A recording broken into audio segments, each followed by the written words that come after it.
এত চেষ্টা করছি কিন্তু ওজন কমছে না, আমাকে দিয়ে আসলে হবে না। নানা চেষ্টা সত্ত্বেও ওজন না কমাতে পেরে এমন হতাশায় নিমজ্জিত হন অনেকে। মনে রাখবেন, প্রতিটি বিষয়ের পেছনেই বিজ্ঞানভিত্তিক কারণ থাকে। জানা যাক কেন এমন হয়।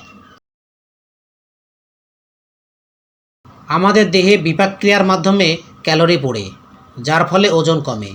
সবার দেহের বিপাক হার সমান নয়। জিনগত কারণেও কারো কারো বিপাক হার কম থাকে, এটি আপনার হাতে নেই। আবার বয়সের সঙ্গে সঙ্গেও বিপাক হার কমে। জীবনে প্রতি দশকে 2 থেকে 8% বিপাক হার কমে। বয়স নামের সংখ্যাটিকেও আপনি চাইলে বদলাতে পারবেন না।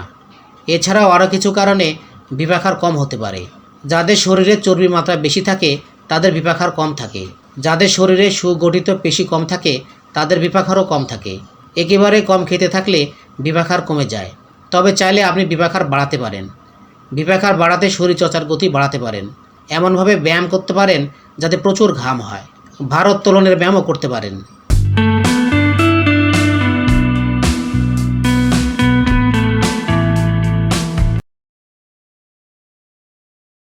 ঘুম কম হলে ওজন কমানো মুশকিল।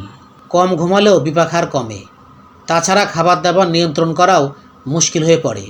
আর শরীর নিস্তেজ বোধ করার ফলে ব্যায়ামও করা হয়ে ওঠে না ঠিকঠাক। ঘুমের সময় বিপাক হার কমে যায়, তাই খাওয়ার পরপরই ঘুমিয়ে গেলে আপনি ওজন কমাতে আশানুরূপ ফল পাবেন না। ঘুমের অন্তত 3 ঘন্টা আগেই খাওয়ার দাওয়ারের পালা সেরে ফেলা প্রয়োজন।